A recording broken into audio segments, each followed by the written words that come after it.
guys. I am still walking through the ADHD Health Central.com little mini mag / pamphlet. So this one I thought was really good and important to keep in mind. It's on the very first page, and it's like a little excerpt. It says, "This is your brain on ADHD," because I have often wondered, and I haven't asked any professionals, but I've researched it and compared and contrasted information. Like, should I get a neurologist opinion? Should I get a brain scan? Should I do this or that? Just to make sure, and just this. And even though I already know my symptoms exactly line up with everything ADHD, especially now being adult, because I can line up my adult symptoms and go all the way down the line from being a teenager, young adult, to early childhood and young, and it all matches up, right? But there's a part of me that's like, the brain scan, that seems more scientific, right? Neurology. And I read neuroscience news and findings all the time, and I'm very aware of these things. So it does say in here, one of the more persistent myths about ADHD is that it's a behavioral issue. Totally true. Such a misconception. It is not. So people need to stop treating it like their kid needs to have better behavior. It's your kid's fault. And like punishment, it's none of that. You need to educate yourself on the symptoms and what ADHD is, and just accept that it's a thing, and it's just a pattern. It's just a way of thinking and of being and of living life, because it's on the neurodiversity chart and spectrum, right? So it means that your child is very special and they have superpowers, basically. But in this society where it's very constraining and appearingly limited, even though we're really limitless beings if you choose to be, you're trying to operate in this society, in this illusion, and it's like then you get hammered for your ADHD symptoms, right? But in a free flow state, there's no problem. So a lot of people will disagree with me, and that's because they're neurotypical. I'm neurodiverse, and somebody who doesn't see that way is going to be neurotypical. You're on the other end of the spectrum. We're from two sides of this track. So that's all it means. Like, it's nothing to be offended about. I'm not offended. If somebody wants to say something, just go ahead. But I digress, which is a symptom of ADHD, case in point. But it says that kids with ADHD are not simply acting out. It's not that. It's that we think and behave and interact, communicate differently, and feel differently about life and everything to do with it. But it says neuroimaging is countering that myth by demonstrating physiological differences in brain structure and function with people and ADHD, which is really helpful because a lot of people need that science and neuroscience proof, and not just looking at the symptoms, because then they don't believe it and they keep treating it as a behavioral issue, which is incorrect and is very damaging to kids, people. Now it makes sense why I was, raised the way that I was, and I just swallowed a lot of tears and anxiety, and just treated in the back of my head was like, why don't I feel normal? I know I have to act normal. I got to do this. I got to do school. I got to pretend like this doesn't hurt me. I'm going to go and swallow my tears, because I'm just getting bullied and reamed and all sorts of stuff, right? So learning to be a little soldier. And then later in life, that does not help you.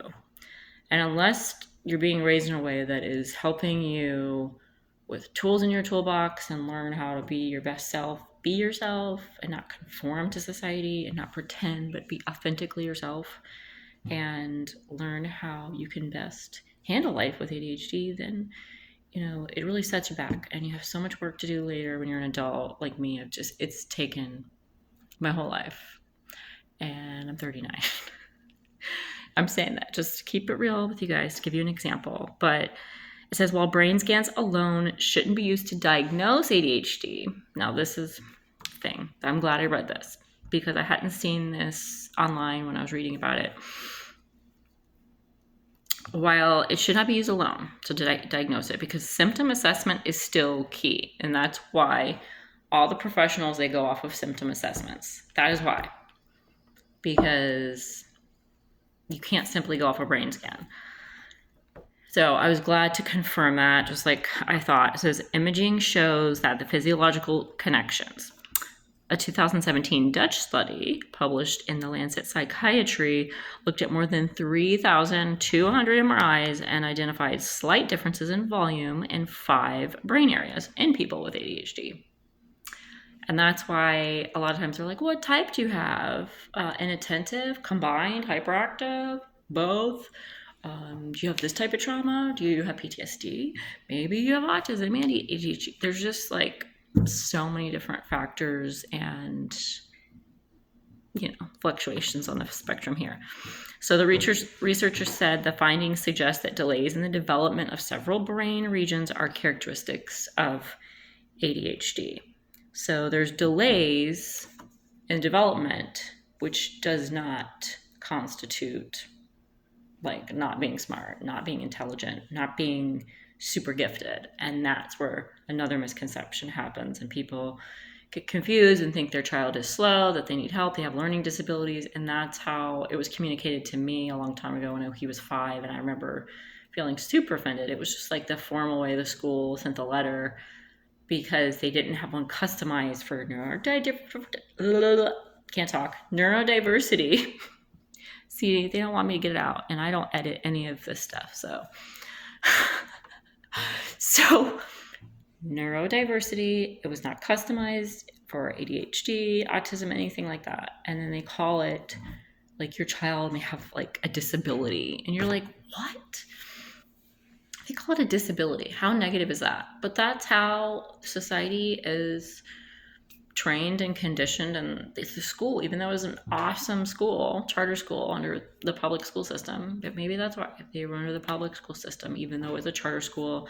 And I got a form letter that said that, and I remember fighting back tears, and then I got angry, and I was like, how dare they send me a form letter like this without at least preempting it by a phone call or an email, anything.